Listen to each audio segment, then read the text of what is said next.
Have you ever been in a room full of people and felt more alone than you would have felt by yourself? Have you ever stopped explaining because you could already predict the misunderstanding? If you have ever felt exhausted by small talk, irritated by shallow certainty, or strangely calm while everyone else panics, you may not realize it, but your mind has already crossed a line most people never reach. Intelligence does not make your life easier. It makes you harder to live with. The sharper your mind gets, the more your relationships start to feel false.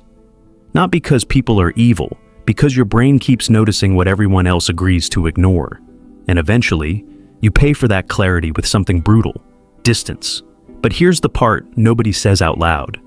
There are levels to this. The loneliness doesn't arrive all at once.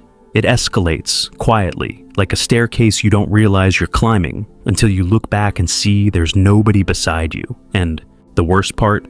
The higher you go, the more normal starts to look like a performance you can't unsee. In this video, I'm breaking down the 7 levels of intelligence and the hidden psychological price each one demands. Not to flatter you, not to shame anyone, but to finally explain why thinking more can cost you closeness, and how to tell whether you're becoming isolated or simply being forced into the rarest kind of clarity. Level 1. Functional intelligence.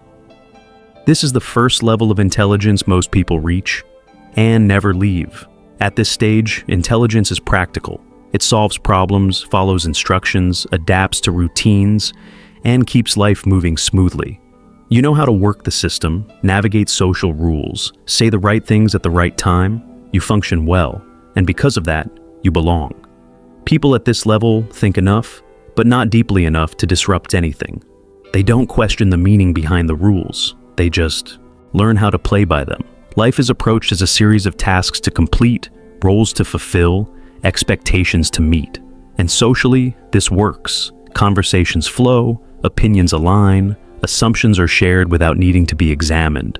Belonging remains intact because awareness is limited. Not ignorant, just contained. There's no pressure to look beneath the surface. No need to challenge the unspoken agreements that keep groups comfortable. Most people here aren't unhappy. They're busy, distracted, integrated. This is where offices run, families operate, and societies maintain stability. Functional intelligence keeps everything from falling apart. And because it works, it feels like enough. But this level has a ceiling. The moment someone starts asking why instead of how, something changes. The moment meaning becomes more interesting than efficiency, friction begins. That's why most people stay here. Not because they can't go further, but because going further costs something. This level exists to be outgrown, and once it is, fitting in stops being automatic. Level 2. Analytical intelligence. This is where intelligence stops being invisible. At this level, something subtle changes in the way you see the world. You begin noticing patterns others overlook, not because you're trying to be different, but because your mind no longer accepts things at face value. Systems, habits, routines, opinions. They start to reveal cracks. You notice when explanations don't fully explain, when rules exist more out of convenience than logic, when people repeat beliefs they've never examined. Conversations start to feel predictable, not boring, incomplete. You can see where the thought should go and where it quietly stops. At first, this doesn't feel isolating. It feels curious, even exciting. You ask questions, you test ideas, but slowly something uncomfortable creeps in. The room doesn't always move with you. When you point out inconsistencies, people shift. Some brush it off, some change the subject, some get defensive, even though you weren't attacking anything. That's when the internal distance begins. You still participate, still laugh, still nod at the right moments, but part of your mind has stepped back. You start thinking about the conversation instead of being fully inside it. You notice how often agreement matters more than accuracy, how often comfort matters more than truth. And quietly, almost without drama, the thought appears, I don't fully belong here.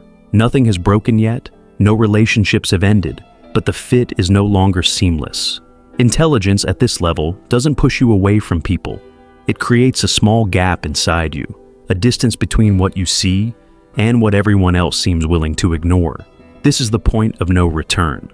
Level 3. Reflective intelligence. This is where the separation becomes visible. At this level, intelligence slows you down. Not because you're confused, but because you're careful. While others react instantly, you pause. You observe your own thoughts before speaking. You evaluate outcomes before taking sides. Reflection replaces impulse. Emotionally, this creates a new rhythm. The group moves fast. You move deliberately. They speak from feeling. You speak from consideration. And although nothing about this is hostile, it begins to feel off. You notice it in small moments. Someone gets angry and you don't. Someone celebrates and you question the cost. Someone wants immediate validation and you want understanding. Your emotional regulation gets mistaken for emotional absence. Your silence gets read as judgment. Your calm gets interpreted as distance. So you start explaining less. Not because you can't express yourself, but because explaining takes energy. And being misunderstood costs more than staying quiet.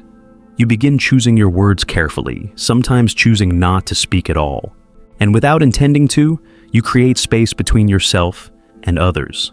This is often the first time loneliness appears. Not the dramatic kind, the quiet kind. The kind where you're still included, still invited, still present, but no longer aligned. Conversations don't break. They just don't reach you anymore. You feel slightly out of sync, like your mind is operating half a second behind the room. Depth, at this level, starts to carry a price. People don't pull away because you're difficult. They pull away because you no longer mirror them. And in social life, mirroring is comfort. Reflection disrupts that comfort, even when it's gentle. This is the first real misalignment, not because you rejected the group, but because you stopped reacting the way they expect. Level 4. Meta-intelligence. This is the turning point. At this level, intelligence stops being about ideas and starts being about people. You no longer just think, you see why people think the way. They do. Motives become visible. Incentives reveal themselves. Ego shows up before words do. Conversations change permanently here. You notice when opinions aren't opinions at all, but social signals. When outrage is performative. When confidence is a mask for insecurity. When kindness is strategic. None of this makes you cynical at first, just aware. But awareness has consequences. The loss of innocence is subtle and irreversible. You can't unsee patterns once they reveal themselves. You start predicting reactions before they happen. You know who's speaking to be liked, who's speaking to dominate, who's speaking to hide. Even compliments begin to sound transactional. Small talk becomes exhausting, not because it's shallow, but because it's dishonest. You feel yourself participating in rituals you now recognize as social maintenance rather than genuine exchange. You nod, you smile, you respond. While part of you watches from above, observing the choreography. Enjoyment starts to fade. Jokes feel scripted. Debates feel performative. Arguments feel less about truth and more about status. You realize most conversations aren't about understanding, they're about positioning. And once you see that, you can't go back to believing otherwise. This is where intelligence starts to feel dangerous, not to others, to you. Because the more clearly you see the game, the harder it becomes to play it without feeling false. You begin opting out silently, speaking less, engaging selectively, protecting your energy. Social life doesn't collapse here, it thins. And that thinning feels unsettling, because it isn't caused by rejection, it's caused by clarity. You're not pushed away, you step back, and with each step, the world feels quieter, and a little less warm. This is the level where awareness starts killing enjoyment, and replacing it with understanding. And understanding at this stage is lonely. Level 5. Existential. Intelligence. At this level, intelligence turns inward. The questions are no longer about people or systems. They're about life itself. Why do we want the things we want? Why do certain goals feel mandatory? Why does success look the same for everyone, even when it leaves so many empty? What once motivated you starts to lose its grip. Career ladders feel arbitrary. Status symbols feel hollow. Social milestones begin to resemble rituals passed down without reflection. You're no longer satisfied with answers that work. You want answers that mean something. This is where the meaning crisis begins, not as despair, but as dissonance. You can still function, still perform, still achieve, but internally, something is misaligned. You feel out of sync with the rhythm of society. The urgency others feel around money, recognition, and comparison doesn't land the same way anymore, and this creates distance. Conversations become difficult, not because you disagree, but because you're no longer speaking the same language. While others discuss outcomes, you're thinking about purpose. While others chase certainty, you're sitting with ambiguity. You don't feel superior, you feel alone. Your inner world deepens. Thoughts stretch further. Reflection becomes a daily state. But as your internal life expands, your external circle begins to shrink, not dramatically, quietly. You attend fewer gatherings, you withdraw from noise. You stop forcing connection where there's no resonance. This is where intelligence starts costing companionship. Not because you reject people, but because you can't pretend anymore. You can't unsee the questions. You can't return to wanting what no longer feels real. And that honesty isolates you in a culture built on shared illusions.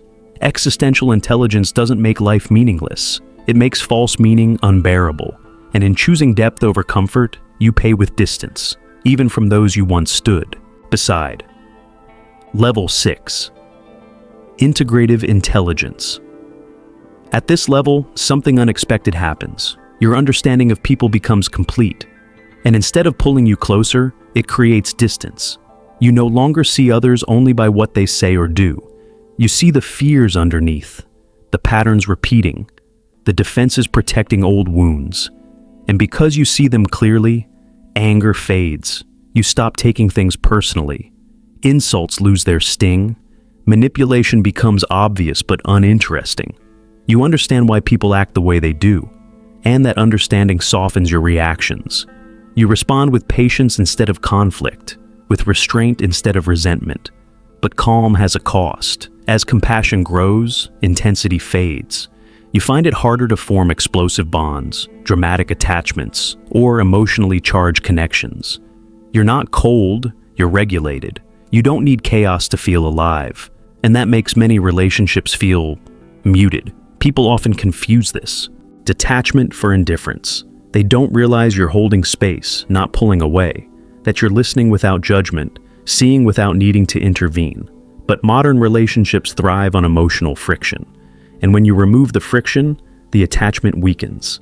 This is the paradox of integrative intelligence. You understand people so well that you stop needing them to be different. You accept them as they are. And yet, that very acceptance reduces the urgency that bonds people together. Understanding doesn't guarantee intimacy. At this level, compassion replaces connection. You care deeply, but quietly. You love without attachment. You engage without dependence. And slowly, you realize that depth doesn't always build closeness. Sometimes it simply brings peace. And peace, while rare, is often lonely. Level 7. Solitary intelligence. This is the final level, not where you end up abandoned, but where you stop chasing what was never meant to fit. Solitude here is not a wound, it's a decision. A quiet alignment between who you are and how you live. At this level, the need for constant validation disappears. You no longer measure yourself through reactions, replies, or approval. Silence doesn't scare you. Empty space doesn't feel empty. Your mind is settled enough to keep you company. Connection becomes selective. You no longer seek belonging in numbers. You look for resonance. One conversation that feels real outweighs a room full of noise. Few relationships remain, but the ones that do are deeply aligned. They don't drain you. They don't demand performance. They meet you where you are. Loneliness transforms into autonomy. You're no longer alone because you can't connect. You're alone because you won't trade clarity for comfort. You understand the cost of lowering your awareness just to fit in, and you refuse to pay it.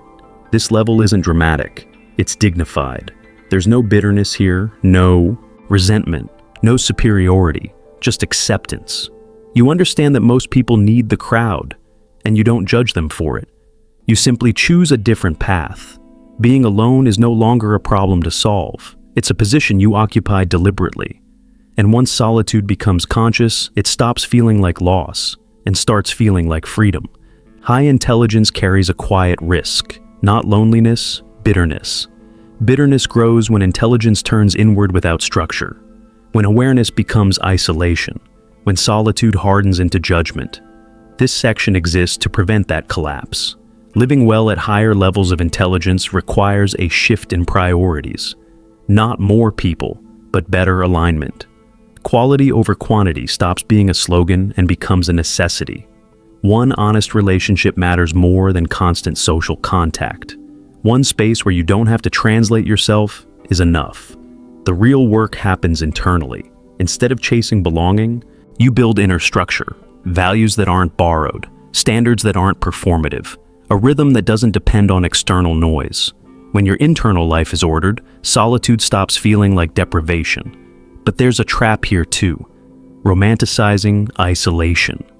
High intelligence doesn't mean withdrawing from the world entirely. It means choosing engagement consciously, knowing when to step in and when to step back, accepting that not every connection is meant to go deep. And that depth doesn't have to be everywhere. Most importantly, intelligence must be treated as responsibility, not ego. Seeing more doesn't make you better, it makes you accountable. Accountable for how you speak, how you judge, how you carry what you understand. Bitterness comes from using intelligence to separate yourself from others. Stability comes from using it to understand without contempt. When intelligence is grounded, solitude becomes clean, not resentful, not heavy, just honest. Here is the final truth most people never hear. Intelligence doesn't isolate you, it filters.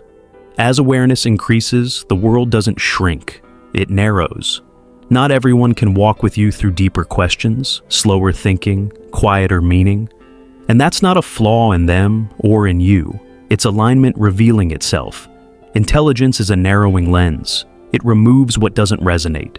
It strips away noise. It leaves fewer people, fewer paths, fewer distractions.